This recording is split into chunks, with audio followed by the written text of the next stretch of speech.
Hey there, guys. You're welcome to ABC News Highlights. My name is Nana Kwame Bobe. My name is Golda Abba Dai. And just like every other day, when you see us on your screens, we are bringing you the latest happenings in the country. And we're going to dive into our first story. So, the University of Ghana has released the regulations on progression and withdrawal processes for the College of Basic and Applied Sciences, College of Education, and College of Humanities.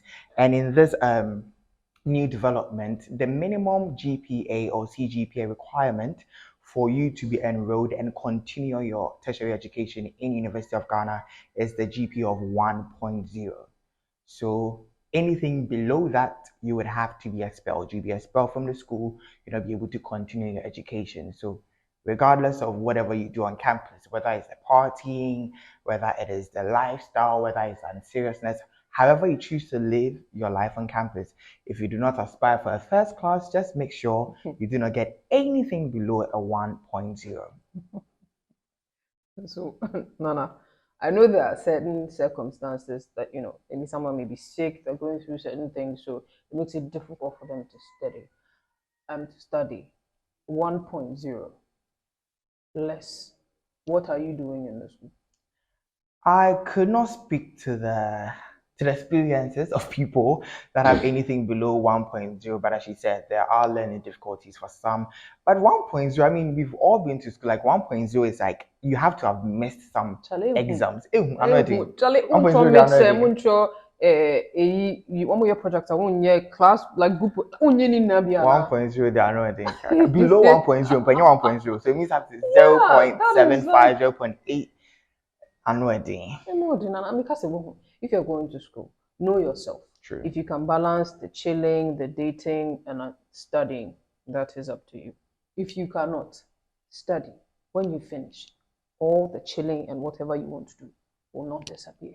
I mean, that's what they told us when we were in high school. That's all the chilling day uni. We went to uni. They said we should learn all the chilling day after uni. We are after uni. We are after working. Uni, you become an adult. You can, live the way that you want. Are we living? Are we not adults? There are things that will stop you from living. I don't know what you're talking about. Let's move on to our next story, people. But let us know what you think in the comment section. Of course, it's very assertive what the institution is saying, but let us know your thoughts. What do you think? And also, answer Abba, what are you doing on campus if you are getting anything below 1.0? On to our next story for the day. So don't turn service personnel into errand boys and girls. The Speaker of Parliament, Alban Sumana Kingsford Bagbin. He's not very happy about how national service personnel are being treated, and so he's urged leaders of both public and private institutions to refrain from relegating national service personnel to mere errand runners. He emphasized the significance of the national service period, highlighting its critical role in the development of these personnel. He stressed that this valuable time should not be squandered on menial tasks that do not contribute to their growth. So I'm quoting, I plead with my brothers and sisters who are leaders in the various public institutions, private sector organizations, not to turn the service personnel into messengers, errand boys and girls. It is a very critical year for their development. Do not waste it. And I could not agree more with what he's saying. Obibi national service, no babies understand, oh, is the national service and absolutely nothing. Osman them got to watch it. Osman printers. What skill did the person learn at with the few of his honor? It's just not national service. From internships to that's like every young person that is volunteering or interning or like yes, national mandatory internship will tell you there is little given to them to do. And I think it doesn't even begin there. We also have a system in this country where people are complaining that people that are up for retirement do not leave. There is such hoarding of responsibilities in major professions in this country. I don't know if it's a fear of a takeover from a younger person. I don't know if it's a fear of feeling less relevant in an institution, but whatever it is, younger people are not given the opportunities and the chances to learn, to better themselves, and actually contribute their quota to the progression of any company, and it's really sad. They're always arguing or making the argument that, oh, in Kolano Komaba, they don't have any skills. I mean, they don't have any skills. When people are hiring, oh, we want 2 years experience in this field. I saw modern national service come. So, well, 1 year experience now, whatever skills you learn should contribute to your working experience. Exactly. Because imagine an outcome is it. Fortunately for some of us, we got places where we learn got skills True. that were not even part of what we studied and we're benefiting from them. Yes. But imagine someone goes to school, they've studied hard, they've come to your department, even if it's not in line with what they studied, teach them something. True. Don't turn them into errand. You see, a whole list like go to the market, go and buy food stuff for my children. I mean, and what Abba is saying is very, very true. And yes, she said something that I find very profound. If you are putting together your CV, put down the experience of your national service. That is 1 year professional service. It is. So put it down, put the skills you learned, and hopefully we hope you learned some beneficial skills. And he also said that they should treat them well. Some of them treat them so bad. I don't know what it is. I think it's I think treat people like human beings. You go, sit in the true. And the treating well should also start from the top. The government, the state should treat them well. Give them manageable salaries or allowances. Give them something they can take off themselves. Because if you're going to respect them as equal contributors to the professional world, they should be paid as such. They should. Yes. And we're going to move on to our next story. So there were a lot of viral moments from the 3-day Occupy Jolobi House protest. But one of those moments was the viral video in which one lady named Nasiba Bawa was vehemently and emotionally talking about the state of the country and the need for us to protest and why she was there. She cited the example where a 24-year-old lost their life because they couldn't afford treatment. The video went viral. Everybody retweeted it. Most people retweeted it. Most people shared her sentiment. And even those that didn't share sentiment found empathy in what she was saying. Well, 48 hours after the video went viral, she was sacked from a place of employment. She has come out to not directly allude that that was the reason why she was sacked, but she did say something to the effect that there is always an effect for anything. There's always a cause for whatever you do. Something must happen to you.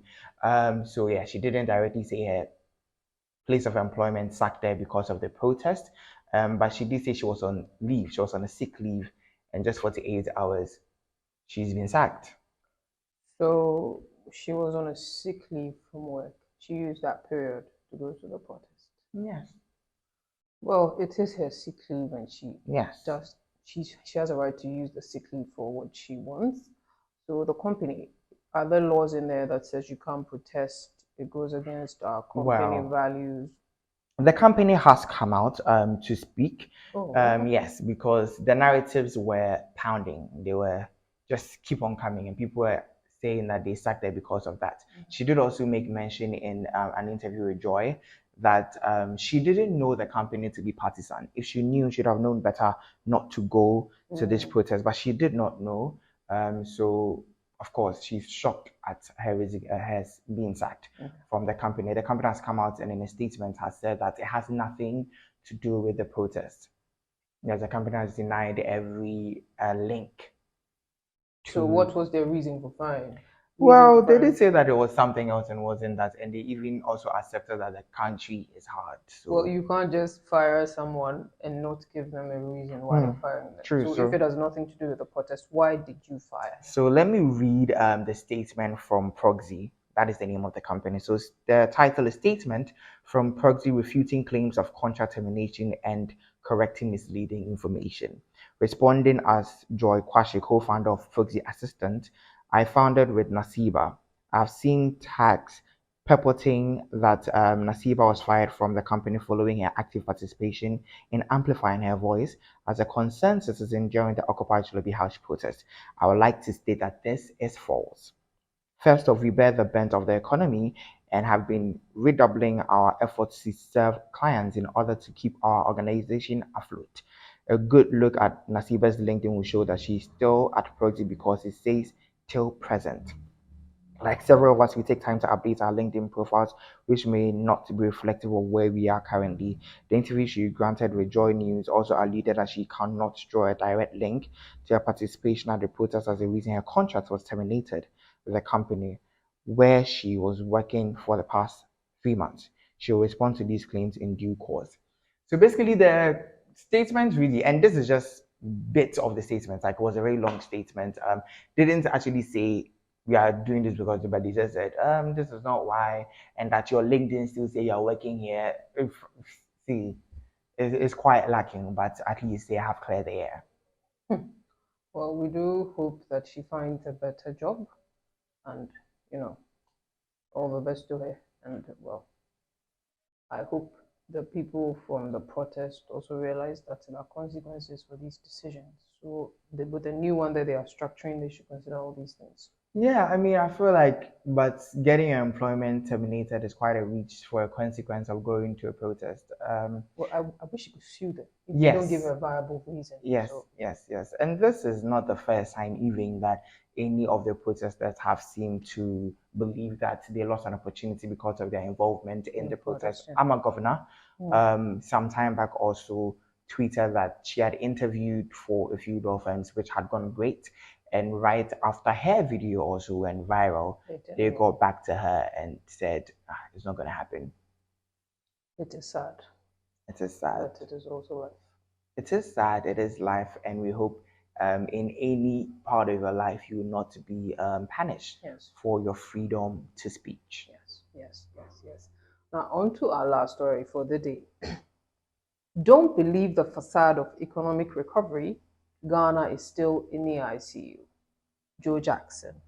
So, business consultant and director of operations at Dalex Finance, Joe Jackson, has described the Ghanaian economy as one that is in intensive care, downplaying assertions that the economy has gained stability. Ghana last week reached a staff level agreement with the IMF for a release of a second $600 million on the $3 billion IMF bailout. Finance Minister Ken Oforiatta has described the development as signs the economy was seeing a rebound and recovering. But speaking to Francis Alban on GH1 TV, Joe Jackson disagrees with the finance minister's assertions.